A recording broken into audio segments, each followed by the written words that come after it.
So inside of here, you're going to have the actual dash cam itself. That's what that looks like, just for demonstration purposes.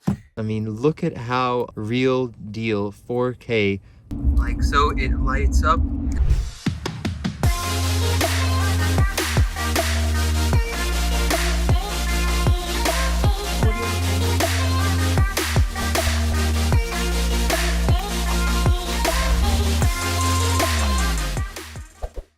Hello everyone, all things review, and today we're going to be reviewing this TORVO TD3 dash cam. So, as you know, most 4K dash cams will cost you about $200, $300, $400, but this is the TORVO TD3. It's 4K, has 5 GHz Wi-Fi, and records front and rear, and it's under $100. Is this actually good, or is it too good to be true, as they say? Today, we're going to be taking it to the ultimate test. So without further ado, let's get into it. As you can see, the box comes out, top down. And you have a bunch of different items, of course. You have the manual right here. You have some little bit of some help and installation procedure. Then you start getting down to the unit itself. Everything is nice and neatly packaged. So inside of here, you're going to have the actual dash cam itself. Adhesive right here. A bunch of different buttons. We'll get into that. Everything. Screen. Type-C AV, and then some hidden, or maybe not so hidden, features. It's stuck inside here. You're going to have this little helping tool, so that's going to come in handy for the installation process. And inside of this black box right here, you actually get the modules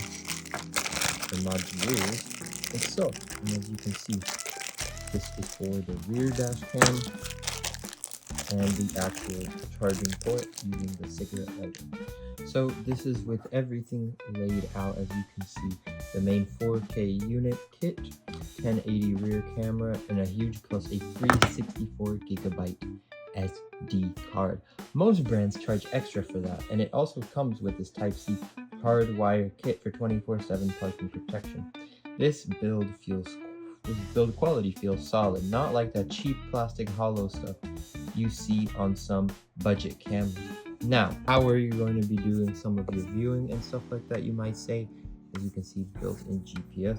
Well, with the app. And if you need some help with finding the app, go to the back and search up this Vildur app. So what we're going to do now is actually take it to the car, show you how to use the rough setup idea, and then we're going to actually go through the app itself and then show you some footage basically of how everything plays out and looks like. So we're in the car, and what you're going to want to do is first have everything laid out. The cable itself, this plug-in cable, has quite a bit of length. This one as well, you're going to be getting right about 10 feet of length on both ends, but you're going to want to untangle everything. And then first, as a rough idea, before you start messing around with everything, just untangle and figure out where your cigarette port is, because this is on a cigarette port, and where you're just going to want to roughly place the rear and front camera. So for example, my rear I'm going to want to put here, then when I'm ready, just glue it in and then run the cable to the cigarette port. Once again, right now for demonstration purposes, I'm just doing everything dry so I can roughly lay everything out. And of course, this is going to connect in here, so you're going to be getting the front and back. Now you're going to want to place this in the front, and then once you're ready, take this off and it will basically stick in. Let me show you what that looks like. Essentially, you're going to want to pick a spot, glue it in.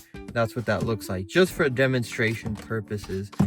I'm going to leave that here. And basically, with this setup right here, you're ready to go.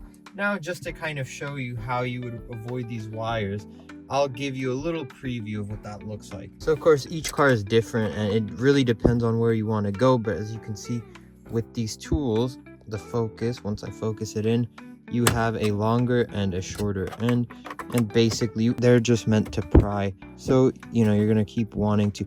Now, mind you, the reason it isn't going is because I'm right where the ignition is. So there's a little bit more extra. So you really have to pick and choose, but you just keep going, you know, back and forth until there's enough break in the plastic to run the wires through. So now let's say you got everything set up, because that's something you're going to need to know based off your model. And this does give you some more helpful advice on what it looks like. Let me actually show you with the app and the car turned on what all this looks like. So you're going to want to pick your places, but once everything is turned on, you do have in button controls. As you can see, that does your version, your default. If you have Wi-Fi, turn everything on and off. As you can see, these buttons are going down and forward.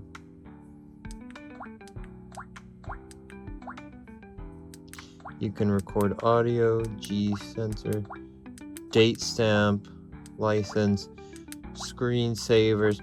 Once you've turned everything on and off, you have automatic time zone, speed calibration, the Wi-Fi app. If you want to enable on and off, this is how that will work. So definitely some things you're going to want to think of, you know, are these buttons right here, the recording features, and the menu, which is this button right here. These are your up and down volumes, and what it does right now, if you're not on the menu, is you can toggle between different things.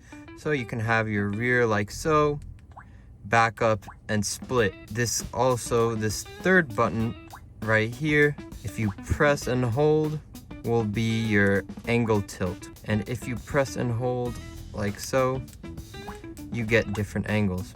This is your recording button. So at the bottom right here, this fourth one, if you click on that, you're actually recording, and then to stop you press if you don't want to use the app. So those would be your manual toggle switches, so you can kind of filter in between. And look at how good this camera quality is. I mean, it still has the blue tint on it, so you take that off. I mean, look at how real deal 4K, how precise and awesome this little get up is. You have adjustments like so, and it's going to be recording. So it also has a nighttime mode. So once it becomes nighttime, I'll show you guys what that looks like.